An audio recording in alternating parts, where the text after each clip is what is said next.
Hey Singapore, welcome to episode 9 of SG Sports Uncut. I'm your host Raj Kumar, and Uncut is the show that brings you closer to our Team Singapore athletes and officials.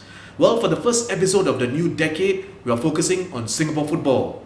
Our Singapore national team are currently ranked in the 150s, and the last time they actually qualified for the semi-finals of the Suzuki Cup was in 2012 when we last won the region's premier football tournament. Meanwhile, our SEA Games squad, which is the under-23 team, they have not qualified for the final since 1989. So to address Singapore's current football status and what's coming up in the next couple of years, join me and my 3 guests as we debate about Singapore football.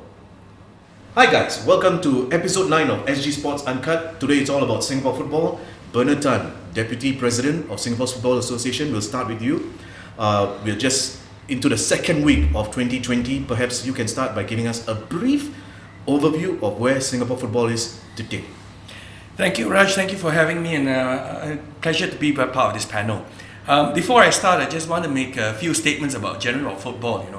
So I have been involved in soccer as a fan since I was 7 years old, and the administration of Singapore football for about 7 years. And during that time, I've had the opportunity to obviously learn a tremendous amount of the game.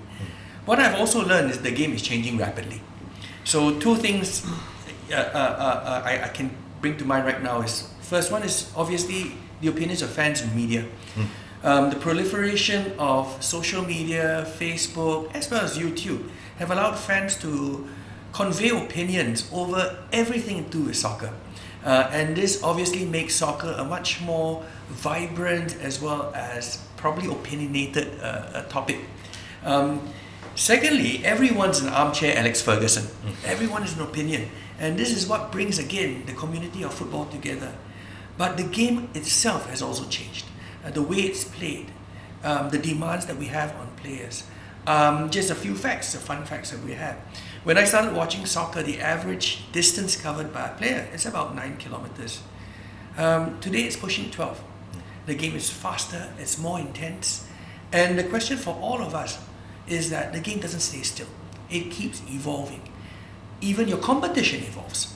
You can see people, the countries in ASEAN have started to develop their soccer system to an extent that is becoming a lot more competitive, not just among the 5 teams that used to anchor ASEAN, but now 8, 9, 10 teams that are able to compete almost at the equal level. And this obviously makes soccer a very, very interesting space to be. So if you ask the question, where are we in soccer? We, like every other country, are in a state of development. We need to move our soccer because it keeps evolving all the time to a higher play. We obviously want the national team to do better, and you can see the results of the World Cup qualifying. We are outperforming ourselves. We are above 2 countries which are ranked much higher than us in the FIFA table. But at the same time, we have probably disappointments. In the SEA Games campaign, which we didn't make the semi-finals. We have also disappointment in the age group tournaments, where our teams are perhaps being rolled over a little bit too easy. So it's a mixed bag. But I think, again, the focus of all of us is to look forward and to see how we can develop the game as we progress in the future. Okay, thank you, Bernard. Collin Chee, you're a former general manager of Sporting Afrique and SPL club, also assistant national team manager almost 2 decades ago. A hardcore Singapore fan. Where is Singapore football today? Start of a new decade. I think when you ask me this question, I have to ask myself, we answer with true honesty and humble. Because football is not just about on paper. Decades, we talk about decades. Those days, as you remember, people work very hard. But these days, due to technology, due to comfort lifestyles, things change. So I think we really need to start over again from ground zero is to tune our mindset. Because those days when we have a Singapore pledge on our chest, this means everything. It's pride. We go home, we show to our mom, dad, you say, friends. But I think these days, what does it mean to have a flag on our chest? I don't know. I went to schools, I did some project, morning national anthems. When they sing, do they have pride? So I think we have to go back to ground zero. It's education, start over again. I don't think we should blame anybody. This is a new world. Either we face it, change it, go with it, and make it a better place. This is what we lack of now. Okay. Also joining us is Shasi Kumar, former professional player and also ex-coach of Woodlands Wellington FC. Shasi, where is Singapore football today?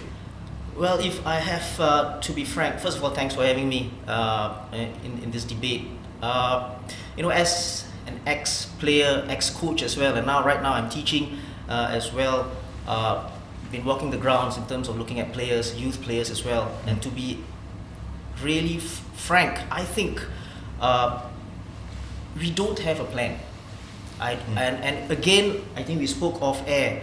It's not a one-size-fits-all. There is no one plan and then everything fits like a glove. So it is a complex problem here in Singapore. It's not like we can't compare us to Finland. We can't compare us to Germany, Iceland. We can compare in terms of mindset, attitudes.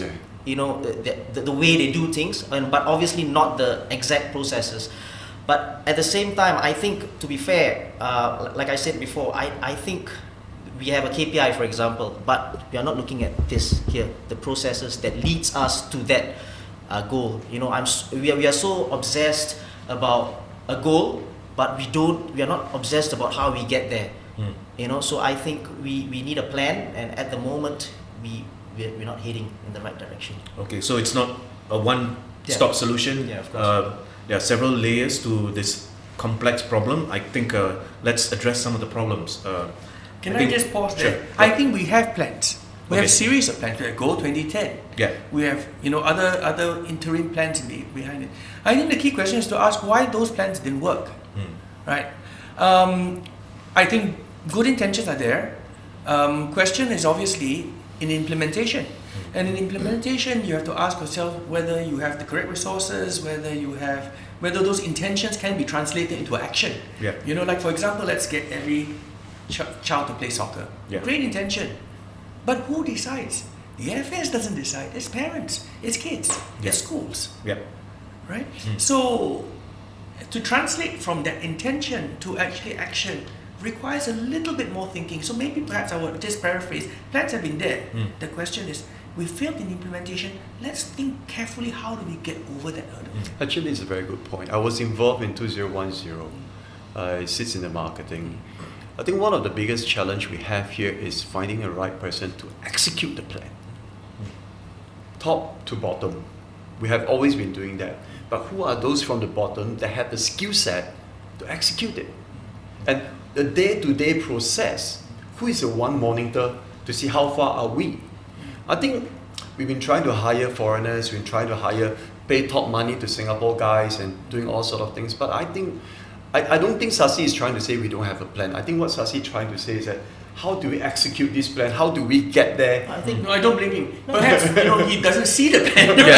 I think going back to what you said, there can be plans or the processes or whatever. I think what we don't have is people pulling and pushing in the same direction. Like you said, it's not FES's job to engage the schools, for example. That's just an example, right? But then everybody has got to be pushing and pulling in the same direction. So if everybody has got their own plans and agendas and whatever, nothing's going to work. So I think we should move on and then speak about how we can. Because we just touched on like 4 or 5 points in the last 30 seconds. So let's regroup again. We are warming up. Yeah. I mean, it's a great start.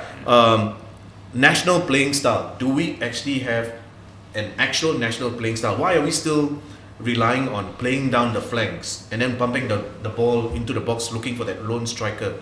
Bernard, maybe you're gonna share with us whether do we actually have an actual national playing style? So that's a great question. I must tell you this story because I think it's useful to, and I'm going to leave the names out, but you can probably guess who the actors are. When I first went into FAS, I had a lunch with a potential national coach. And I was advocating for Singapore soccer to move towards the modern style of playing, which obviously was a mixture between what Barcelona was doing with their tiki-taka, as well as maybe perhaps what Jurgen Klopp is doing now with Liverpool. A high intensity, high press game, lots of running, emphasis on offensive play, and so on and so forth. And I thought that was a good way for us to implement it. We also had the tools that Michel Sablon had just been brought in, and obviously Belgium, the golden generation that they are now, engage in a very offensive 4-3-3 way of playing. Michel Sablon was the technical director. Technical director, right, yes. Technical director. So he had just come in and he also was propagating this. But the national coach was very clear in one thing. He said to me, Bernard, I am paid to get results. And I can do whatever fancy play I want. If I don't get the results, my head is on the line. Yeah. And so, if you are looking for a coach to implement that phase of play, that's not me. I'm going to go to do whatever gets me a result, right? And because I was very new then, I accepted it. Yeah. I thought, yeah, maybe I've got a lot to learn, right? It's all about results and not about the style of play. 7 years on, I think it's about the style of play. If you do not have a national style of play, the entire development of players will be very different. If we want a high-pressing, high-intensity game, the thinking of how you drill players from the start needs to come into play. Give an example, our women's team. I keep asking the national coach, right? Because they start late. Women start late. For some reason, for in our country right now, if you get in the national women's team, many of them take it up only at 15 to 19 years old. Right? And they're athletically very good. But to learn the habits of how to play that high pressing game, it's not done over 4 years. It's done over a whole series of 10 years. You need to develop technical skills. You need to understand the positional play as well as the fitness required to actually achieve it. So to me, paramount. Singapore needs a national style of play. Okay. Collin, why do you suppose we are still sorely lacking the quality of our strikers and goal poachers? International problem, it's just not Singapore. Okay. You look at EPL, such an established global league, yeah. But who is the top 2 striker now? Harry Kane, Raheem Sterling. Who else? Maybe Salah and Mane. No. I'm talking about England British. national England, team. sorry. Oh, England. Yeah, you see, okay. they themselves struggle too. Okay. I think let's go back to how Fandi Ahmad was developed. 12, 13 years. So you're right, Bernard. Somebody will have to know that this guy is a potential player. The coach have to give young player a chance. Fandi played for national team at 16 years old, 17 years old. He scored against Malaysia national team. Where this confidence come from? The coach. To me, the league itself need to have coaches who are able to find the raw diamonds, to groom them. To me, this is a challenge that all the clubs will have. Because do they have the network? Because all the coaches will send you CV and they are so impressive. Do you have somebody who take the effort to do the due diligence to check on this coach, to know the background? Now, this is not just through paper. This need network to go to the extra mile. And I think if we want to have strikers, we need coaches like this. Okay. Shasi, there's common feedback over the years. Many claim that our best players still lack the basic fundamentals: trapping the ball, dribbling, passing the ball straight from one player to another player, without the ball bouncing, and all those basic fundamentals. So do you think right now, at the moment, even on the grassroots level and the private academies, whether the coaches are focused on really training their trainees with the basic fundamentals, or is it just, okay, as long as you can play a little bit, then we'll just move on? There isn't a strong. I think you know what I'm getting at. I've been walking the grounds over the past few years. Going to academies as well, watching the boys and the coaches, active SG as well. Yeah. So you will be surprised. You will be surprised to see there has been some absolutely brilliant coaches out there. Yeah. At youth levels and at grassroots level, they've been very, very good. And when I say good, obviously it is subjective. It's my view against yours, but really they've been very, very good coach, or they are very, very good coaches out there. And again, there are very, very good players out there at that level because of obviously the coaching and stuff like that. So it is, my question is, are we as a whole, as a nation, I'm not going to blame FAS because obviously they can't do everything. My question is, has that boy and a so-called 10-year-old player at maybe way down at Jurong East, at block 257 or whatever block he is in, has that boy been spotted? Is the net really out there? Because I really think in terms of coaches as well as players at very young ages, they are there. It is obviously about spotting them. It's about getting them in, and then from there, obviously, and then which translates to what Bernard has said about the playing style, the national playing style. You can't have a playing style when they are 19 years old because it's all gone. If they can't press, they can't play at a high intensity at 19 years old, something is wrong. It has got to go down at lower levels, and obviously they can't do it at that intensity at 9, but it's building blocks, right? So by the time they reach 16, 17, 18, they are ready. Tactically, they are good enough. Physically, they are good enough. They are ready to go. And then you build on it in terms of tactical and tactical stuff. And just going back to what Bernard said about the national coach as well. The national coach, the one who was interviewed, he's not wrong as well. If I'm going to be interviewed as a national coach coming in, and you're going to say to me that, okay, you're going to play in this style, and I'm looking at my players don't have it. Right? So the coach that he interviewed wasn't wrong as well. If you look at it, so and then it goes all the way back to grassroots level. So I think there are good coaches out there.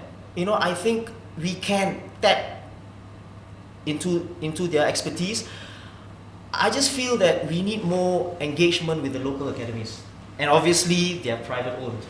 It's all about money, right? But if we can really engage them, get these coaches on board, get that there is a way. If there is a way, we can work it out. And I think there are good people out there. So setting aside the private academies, I posed a similar question to Alexander Duric, former national striker, and he's the principal of Active SG's football, academy as well. So, and they are training the kids as young as 3, all the way to the age of 16. This year they've expanded from 13 to 15 training centers around the country. They've got 3,000 trainees across the island.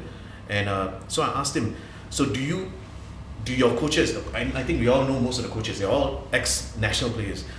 Do your coaches actually, really get down to the ground and fundamentally train them, the basics? He says it's a balance of both. They train the basics, and then 50% they train the attitude of the player as well. Because it's no point that they just learn the basics of the game and then they have a wrong attitude and they grow up and they pick up all the wrong habits. So it's a balance, but they don't really go really in depth if they spot a prodigy or something. That one is done at a much later stage, maybe when they are 12 or 13 or something like that. So that's where Active SG is at the moment. Yes, but I'll just pick up the 2 points that have been made. Yeah. So Collin made the point about strikers. So again, I got another story. So one of my first sessions of watching the national team train was at Geylang, the field at Geylang, and the drill was basically left back passes to a midfielder. Midfielder does a wall pass. Left back overlaps. He crosses for the striker takes it first time, right? And they were repeating this multiple times, right? There was no goalkeeper. No goalkeeper. No goals. Out of 5, the striker scored 1. oh, Open goal, right? Because it was done at pace. It was done at pace. And the coach leaned over to me and says, in Europe, for our youth team, it'll be 4 out of 5. So it tells you, right, that even at the level of the national, the technical skill of the striker to actually meet a moving ball at first time is actually quite low. Now, why is this? My argument would, he didn't do this from the age of 12. If he had practiced this high intensity, very quick passing game without stopping the ball, he would probably have 4 out of 5. So it comes back again to the style of play. If this is what you demand, then this is what you trade, right? And the thing that makes a player good, as coach will tell you, is repetition. You need to do it every day 50 times, 60 times, 70 times. I told you the story. Yep. You know, when I went to visit Arsenal, right, one of the magical things that Arsene Wenger brought to the game is to pass the ball quickly on the floor. The ball is never bobbling because it makes it easy for the player to look up and control the ball because he knows exactly that the ball will be stopped. I watch a lot of our games. You'll be surprised how many of our balls are flat. They are usually bobbling. Question again, why is that? In Arsenal, if the player kicks the ball and it's bobbling, he is made to go and practice 2 hours on himself until he can get it right. So the question I'll ask is, how many of our coaches do this? How many of our coaches actually train the player to play in this style, right, in training? And if they do it repeatedly, we will get there. So I put this question to our technical director. He said, but how many of our coaches actually do insist on these standards? Very few. So I think there is also something to be said about not only the style of play, but the coaching infrastructure to insist, right, that these are the kinds of standards that we want to develop. That's just on technique.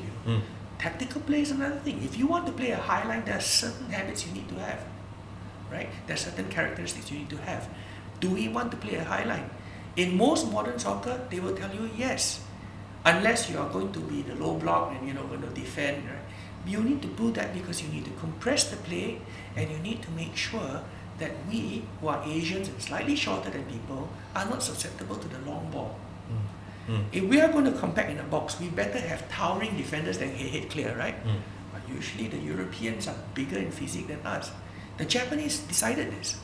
And so Japan as a country have a style of play that they will always push up. They will always push up. And they rely on a quick centre back to cover if the ball goes over the top. Right? So I think those are the kinds of things that we really need to develop in the system. We need to get down to the nitty gritty, to really understand system of play, how you coach to develop a striker. But last one, I agree with you. And this is the really big thing that for me. In the SPL, do we have local strikers playing? If I'm going to allow 2 foreigners, 3 foreigners to come into the SPL, what positions would they be? Inevitably, they'd be a striker. And so they deprive all the locals from actually getting game time. How do we develop a striker this way? This is a big conundrum to me. Yeah. We'll come to the SPL in a minute. Let's touch on facilities and infrastructure. I think we're all about the same age group. 70s, 80s. You are the youngest. Yeah. So I'm sure all of us had the chance to play under the void decks before the void decks was banned. And then we'll play in small fields. I remember going down to there's a field just in front of my block. And then the HDB decided to build a table just to prevent us from playing, but we still went and played around the table. And then when we grew up, we used to crawl into schools and play because there was no pitches. All the fields were disappearing. So is that and the kids of today, they now have to go and book schools on the weekend, or they have to go and book a private futsal court, pay money, $10, $15. Football used to be free. So how do you expect a teenager to go and cough out $20 a week just to play a game? So is that, Collin first, is that an issue? How do we address the issue of the lack of playing options in the neighborhood? I completely disagree. I think, take for example, my folks, the area they live, right opposite there's a park with football with goalposts, huge pitch, properly done. Which area is this? Serangoon North. Okay. Weekdays, I visited them quite often. Weekdays, weekend, I hardly see any goals there playing football. So nobody's playing? Nobody. You see, even the area that I live, there are 2 parks, small little parks. If you're really serious about football, you bring the ball there, you drill, you do your footwork. You see, those are our time that we really want to play football. I think we cannot just blame on the pitches. If you have passion, you want to play football, there's many ways for you to achieve that. I started as a goalkeeper. To train as a goalkeeper, my family wall have so many of ball, the marks. Every day I just throw bam, bam, bam, bam. My neighbors say, "What are you doing?" I say, "Hey, forgive me, I'm trying to be a goalkeeper." You see, this is what we are lacking of today. A lot of Facebook, a lot of social media to learn, but you have to come up to get it, to achieve it. let me just don't miss out any part. Before you go on, I just want to say this. So this is another of those drills that they do, you know. So apparently, to be a goalkeeper, you need to kick the ball against the wall and catch it 100 times without dropping the ball. This is what we call drilling. We knew that, and we did it at void decks. Those days, void decks allowed us. He dropped it many times. And you know, and the other thing is that I think we need the motivation to get them out. Yeah. We need a major tournament. We need to win a major tournament. Not the Tiger Cup. Sorry, Suzuki to me, Cup. Suzuki Cup, or even Suzuki Cup. We need to go beyond that. Then I think the kids will start to come up and say, "Wow!" Or we need a superstar. Fandi play. You know, we see Sundram. You know, those are the time that David Lee, they play at the highest level in this region. Now, we need heroes at this level. So, do not blame on the pitches. I think it's not fair to blame on Sports SG, Sports Council, whoever.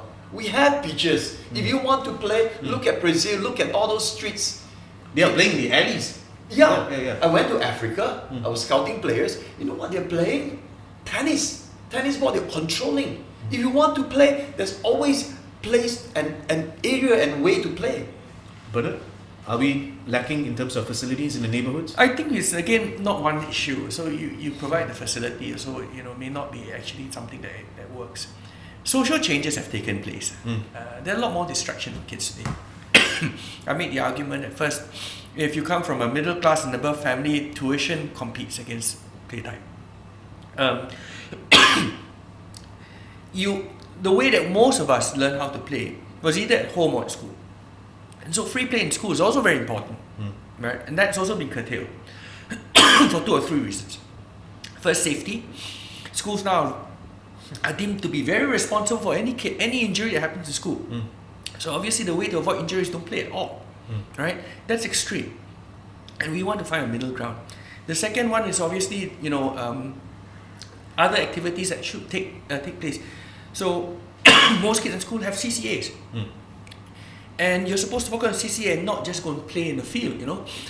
In those days, in my primary school days, that's how we learn how to play. Yeah. Right? So social changes have taken place. And now of course, the digital device is taking over all our lives. And to get a kid to go out and play, it's also very difficult. But there are redeeming features. If we were to ask an average class of boys in primary school, do you want to play soccer? 50% will put up their hands. And I still believe it. It's still one of those easiest to organize games. Put 2 bags, 1 ball, you kick. People say it's dangerous at primary school level. I can't see people sliding tackle and doing kung fu kicks or it. It's all just playing and kicking the ball on the ground. It's one of the easiest games to play and learn. And it's of course very well publicized through the whole world, right? I mean, you watch it on TV all the time.